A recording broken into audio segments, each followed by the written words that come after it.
Jeff Tamburello, a real estate broker for Steelbridge Realty, here to give you the 2013 Lee County, Florida residential market in review. Disclosure, it's my work done for me and shared with you. I do this really to keep me up to date with the market. Information came from multiple sources: Lee County Clerk of the Court, City of Cape Coral, the Census Bureau, and the MLS. 5 things you need to know about 2013. Foreclosures assume the new normal status. I really think our channel for foreclosures going forward is going to be 200 to about 350, and I think they're going to bounce in and out of that until we over leverage and then correct. Total list pendants called to mortgage foreclosures. This just shows you the entire trend of what we went through to give you some perspective on where we are within the foreclosure trend. Because for a number of years, from essentially 07 until about 2012, the foreclosures were the primary driver in our market.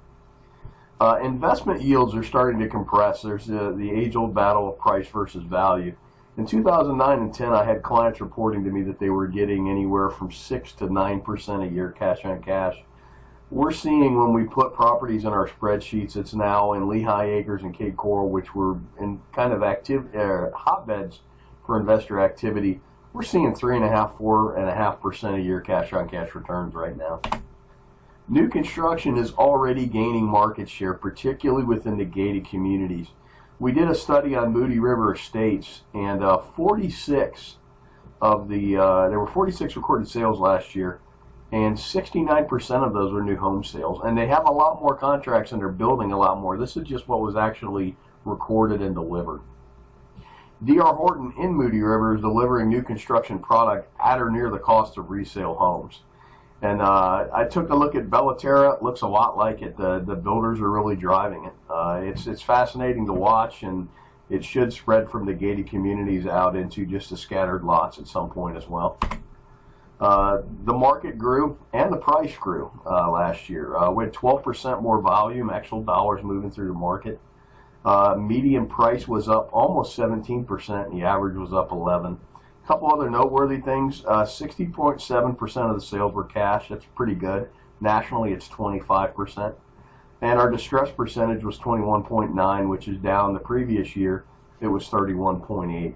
And at 21.9% of the sales counts being distressed, they really can't drive the market anymore. It's traditional activity that's driving the market. Bubbles of activity within the market. 75,000 in 2012 is pretty much where all the action was. All the action now is 125 with a little bump in the 90s as well. Some market specifics. Property types are changing. Single family percentages of the market are down, while the condo type assets are trading at a much higher percentage within the market. Particularly villa attached, manufactured homes are up. All this to me points to more retirees as a percentage buying within the market. Just a snapshot of 2012. I'm not really going to bore you with all the specifics. Snapshot of 2013. Not going to bore you with all the specifics on that. Differences. The average price went up 2.7%. Sanibel doesn't have a lot of counts, but it actually blew up year over year. North Fort Myers went up, prices went down. There was a bunch of distressed activity in North Fort Myers. It was one of the last pockets of distressed activity. Things to watch in 2014. You're going to have a seesaw effect, resale versus new construction. And kind of pointing back to Moody River as to that. If the builder raises prices, it makes the resales more competitive, and if the resale market gets much more expensive, the new builder product becomes very competitive, and it's going to be an ebb and flow back and forth. Inventory is our biggest issue. In most active price points, it is now a seller's market. Cape Coral's permit growth is slowing by percentages. Please note this is data for their fiscal year. It's still growing, but you have to understand the percentage of growth dropped slightly. For the last 2 months, it was up year over year. So this is more of a lagging indicator, and this should tell us by June, July, the Cape Coral permit counts, what the growth rate in Cape Coral is doing. The effect of retirees on our macroeconomic picture. I'm seeing interest rates rising, or a lot of talk of interest rates rising, which would hurt mortgage buyers, but would help retirees because they could get sustainable yields for their cash on hand. Also, prices up north are starting to go back up, which is going to allow more retirees to cash out and head south.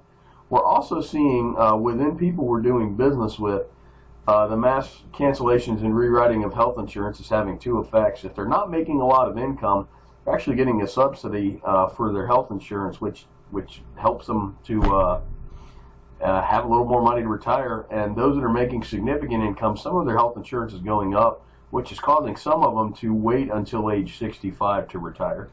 It's going to change how some of them, some of the baby boomers retire to warmer climates. It's definitely something worth watching. Some work we did on the census numbers of what we did is we took the birth rate from 62 years and carried it forward. It really kind of gives you where we're going and what's happening. March of 08 is when our market turned, and that's right when the baby boom began. This little flattening out dip here is the Korean War.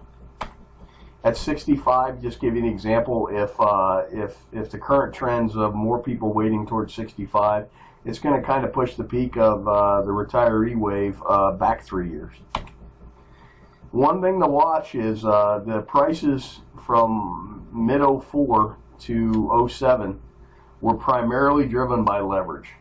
And it's really, you have to watch the banks and easy leverage to understand when it's going to happen again. And it's really about when, as easy credit hits the market, our market will probably hit unsustainability again. We're at a point right now where I see nothing but a large amount of cash sales, a large amount of equity. We've corrected up to the point of replacement cost in a lot of markets. Some markets still have not. You can still buy a house in Lehigh Acres at a much cheaper price than it would cost to replicate it. So, but going forward for pricing, you really have to watch the banks and what they are planning on doing. I'd like to thank you for watching this video. If you have any questions, why don't you give me a call, 239-671-8248. Thank you.